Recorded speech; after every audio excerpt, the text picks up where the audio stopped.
WBM Radyo sa Istrenta para sa mamamayan. Mapapanood sa Radyo sa Istrenta YouTube channel at Teleradyo Serbisyo sa Sky Cable at I1 TFC at mapapakinggan sa Radyo sa Istrenta 630 kHz AM band. Like at i-follow ang aming social media accounts. Travel Awel! Walang iwan. Join ang everyone sa Travel ni Awel.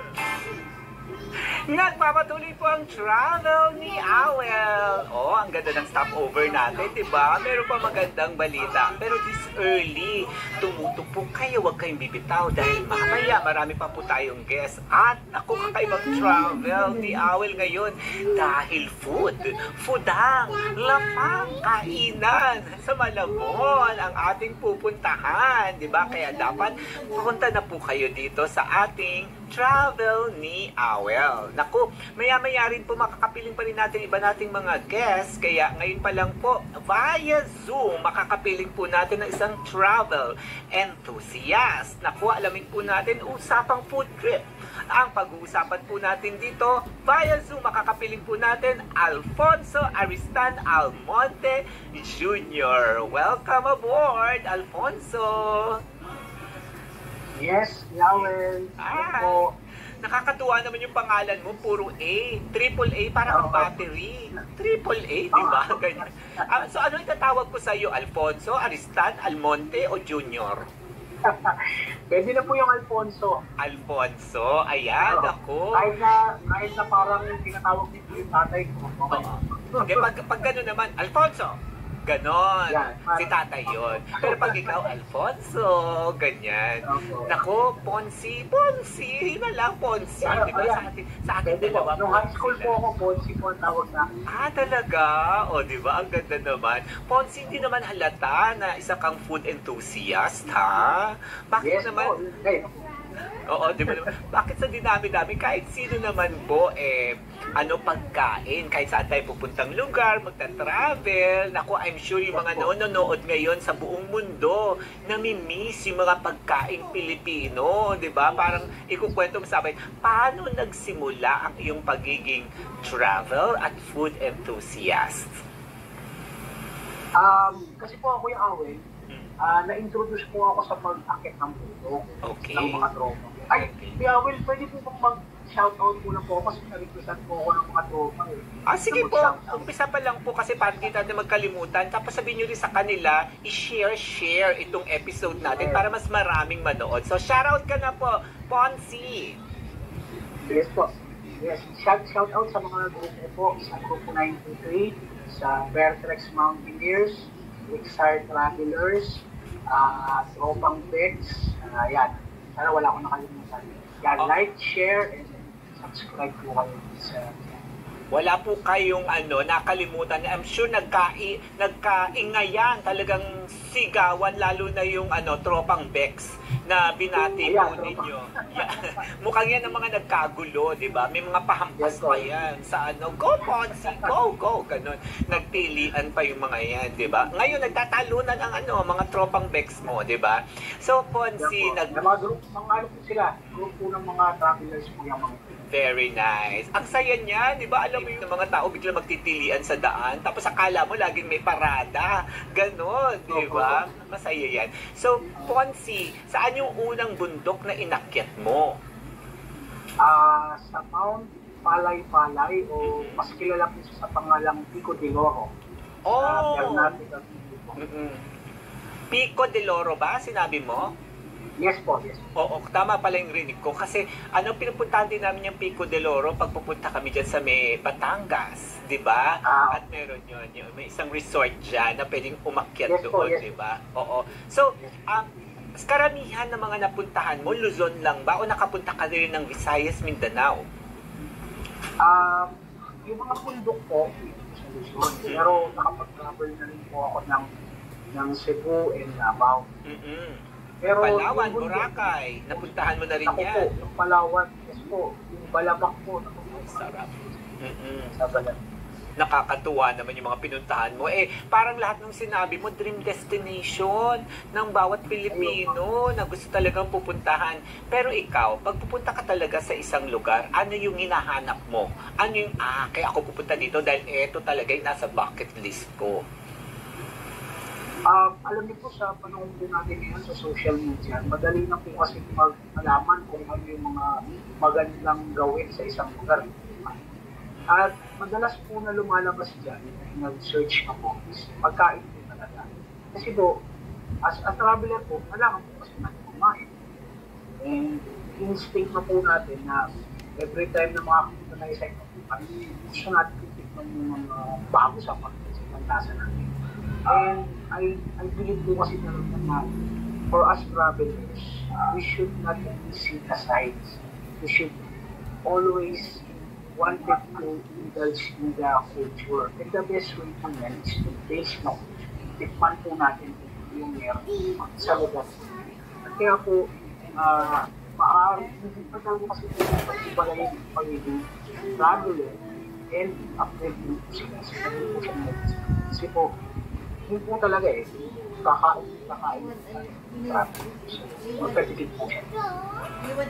Totoo yan, Ponzi. Ako ang hinahanap ko pa talaga, yung lokal na pagkain. Yung hindi po ko natitikman taga Metro Manila kasi ako So, kunwari, kung ano mga probinsya yan, kung ano yung famous na pagkain na lokal, yun ang titikman ko. Lalo ngayon, nauuso yung mga street food, diba? Ganyan, pagpupunta ka sa isang lugar, yung night market dyan, nakabandera na, ang napakaraming pagkain, parang fiesta lagi ng pagkain. Anong mga kakaibang pagkain ang natikman mo? Ako, for example, pagpunta ko doon sa Sagada at saka sa Banawe Rice Terraces, hindi pwedeng hindi ako pupunta ng palengke.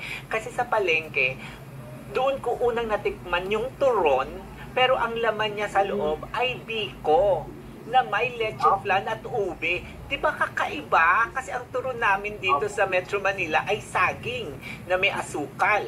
Doon wala kang asukal na makikita sa loob, yung lumpia wrapper lang, tapos biko ang nasa loob, tapos may leche flan at merong ube na lokal, yung lokal na bigas sa Banawe Rice Terraces ang gamit nila. Tapos 10 piso lang. O saan ka pa? 10 piso lang. Diba? So ikaw naman, Ponzi, ano yung pagkain na lokal na kakaiba na natikman mo at saan? Siguro po nung nagpunta po kami sa Davao po, nakatikin po ako ng natawag na uok po yun. Para po siyang uod na nabubuhay po sa mga kahoy. Pero ang ganda lang po talaga ng presentation na kasi dito sa sisig.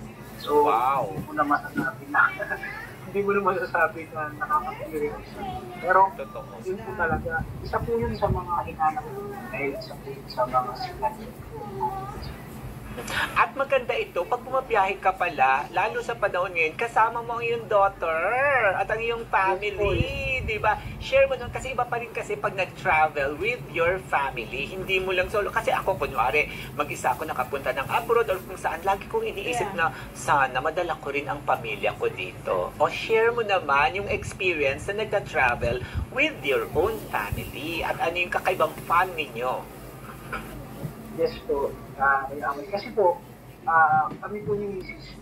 It's a long time coming po kasi yung baby namin. Matagal-tagal na po kami mag-asawa ba po kami na-bless. Okay. And kami po ni Mrs. is talagang traveling enthusiast po. Saan-saan po kami. Lupad-lad po, 2012 pa lang po talaga. Nag-travel namin. Kaming dalawa lang ni Mrs. And then we were blessed with the child. Her name is Malaya. So, sobrang excited po namin yung first time po namin sinama sa Palawan, sa Banabang. Kasi hindi po namin expected kung ano yung response niya. Pagsakit ng bangka, pagsakit ng van, pagsakit ng barko. Mabuti na lang po, siguro, mayroon po siyang gene. Nabahagian po namin siya ng gene ng pagiging traveler. Wala po siya ng so, sobrang saya po yung experience ko. Oo, kita. Yung family po kasi sa akin. Yes, kitang-kita sa mga larawan na pinapakita natin ngayon sa teleradyo serbisyo, yung ang sasaya ng family bonding nyo sa travel. At dahil dyan, more than traveling, naging content creator ka na rin. At parang travel and tours while at home. Ikwento mo naman yan habang inaalagaan mo ang iyong Junakis. Yung Junakis, di ba, at home? Meron ka pinagkakaabalaan. Baka naman yung ibang mga she's dyan, magaya na si Popshi Ponzi. Yes po, kasi po, I was with call center po ako dati. 10 years po ako sa call center before po ako nag-resign sa health issues. Nung nag-resign po ako, I just took care of my family. Pero yung pag-travel po kasi is dahil po mahilig po ako mag-travel, minasamahan po ako isang friend, shout out po na rin si Feel Good Travel Online. Nakasama ko sa kanya and naging coordinator po ako ng Philippine Travel. Hanggang sa naggawa po ako ng sarili kong travel para makapag-serve o makapag-coordinate sa mga friends ko na gustong mag-travel. And then, it turned out na kailangan ko po siyang i-support ng pag-post po sa Facebook para po makita kung ano yung mga biyahe mo, kung ano yung mga tour na yung mo. So I started with training kung paano maging content. Kasi meron na po yun sa internet. So yun po, so napagdikit ko po yung pagiging content creator as a travel enthusiast kasi kailangan po nila yung isa't isa while staying at home. Diba? Enjoy ka na. May kumikitang kabuhayan ka pa while at home, diba? Sa dami na kasi ng experience mo, napuntahan mo, na master mo na yan. At ayan, meron pang negosyo, diba? Nakakatuwa. Siyempre, meron tayong special segment dito sa Travel ni Awel. Mga magbibigay tayo ng travel tips kasi ikaw, ang dami mo na rin napuntahan. Pwede bang mag-share ka kahit isang travel tip, lalo na pagdating sa pagkain? Dahil dyan, ibibigay na natin ang ating... Mahilig mag-travel pero tagtipid, kinig na at matuto sa Tripid Tips. Ponzi sa mga pasalubong nating pagkain dahil definitely pag uwi natin mula sa biyahe, ang mga pamilya natin, mga kaibigan, maghahanap yan ng pasalubong. Anong tip ang pwede mong mabigay lalo na sa pagpili ng pagkain at pagpapasalubong sa pagkain? Ang tip po siguro na mabibigay ko, since for me po kasi travel and tours po, so meron po talagang sariling van na sinasumasakay po sa van. Yes. Pumupunta sa certain places. Ang key po dyan is coordinate with your driver po. Kasi si driver po talaga, sa sobrang tagal po nila bumabiyahe, alam po nila kung saan good deal and good quality. Si driver po, yun po ang key.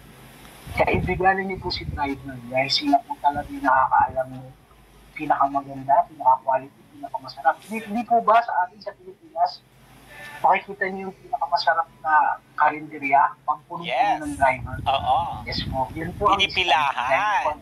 Yes po. Pag marami pong driver, ibig sabihin, masarap po yung pagkain sa karinderya. Correct. So pag mag-travel and tour po kayo, magtanong po kayo sa driver kung ano yung alam niya na pasalubong, hindi nila ng pagkain. So, minsan po ang nabibigay. Ay, napakagandang travel tip niyan. Kaibiganin ng driver kung kayo po ay nakasakay sa van o kung sino man po yung travel and tour operator ninyo. Kasi sila nakakaalam kung saan masarap ang kainan, mura ang kainan, at mura at maganda ang pasalubong. Ayan. Isa pang mabibigay nating travel tip dito, lalo na pagdating sa pagkain, pwede daw po makamura pag nakakita tayo ng mga 3 for 100 o kaya yung 50 pesos ang isa, pwedeng tawaran, magiging 3 for 100 para mas marami tayong pasasalubungan. And another tip, don't forget, tingnan nyo yung expiration. Lalo na kapag pagkain ang ipapasalubong para safe naman at masisiyahan ang ating mga papasalubungan. Di ba naman? O yan. At dahil dyan, naku, marami na rin pong nakakuha ng magandang travel tip dyan. Pwede po bang mabilis ang isang travel tip naman mula sa inyo bilang content creator at nakapagtayo po ng travel and tours habang nasa bahay? Mahirap po bang simulan yan? Paano naman po yung gustong magkaroon din ng work from home na travel and tours na naitayo nyo rin po, Sir Ponzi? Yun po, sa ngayon po kasi ang internet po is readily available for us. Sobrang dali na po.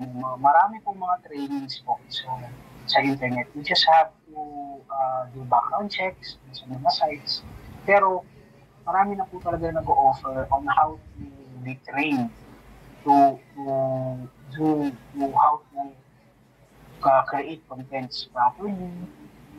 As per the traveling tour itself naman po, kailangan po indulge mo muna yung sarili mo sa pag-travel. Kung wala ka pong alam pa sa pag-travel, kailangan i-maximize mo yung free time mo para makapag-travel ka. And then you gain experience from those travel, you learn from those travel, bago ka po mag-organize o mag-take care of people. Kasi kailangan mo makagather ka ng information on how to travel properly and paano mag-enjoy. Para yung mga tao na susupport mo, they will enjoy yung ginagawa, yung in-offer. Yes, kasi syempre, kailangan may product knowledge ka. Kumbaga, meron ka ring knowledge doon sa serbisyo na binibigay mo. How can you talk about a particular destination kung hindi mo pa napupuntahan? At nagbabase ka lang mismo doon sa mga nakikita sa internet, diba? Mas maganda, personal mong na-experience yan. Maraming salamat, Ponzi! Lagi ka sanang babiyahe, lagi-lagi, at sana ay marami pang mapasaya ng mga travelers ang iyong pong work from home na travel and tours. Regards sa iyong daughter at sa iyong family at sa lahat ng mga shin-out mo kanina, mga tropa-tropa na mga travel enthusiasts. Maraming salamat! Thank you very much. More power po sa inyo. More power din po sa inyo and more travels and more business kasi gagalaw ang ekonomiya natin at gaganda. Naku, napag-usapan na rin naman natin yung travel enthusiast / food enthusiast na si Ponzi sa pagbabalik natin. Naku, kung nandito po kayo sa loob ng studio, parang fiesta po. Dadalin po namin kayo sa Malabon dahil narinig nyo na po ba ang one barangay, one product? Kumbaga dati, may one town, one product. Ngayon, naku, bonggang-bongga po natin makikita yan, ha? Sa pagbabalik po ng Travel ni Awel!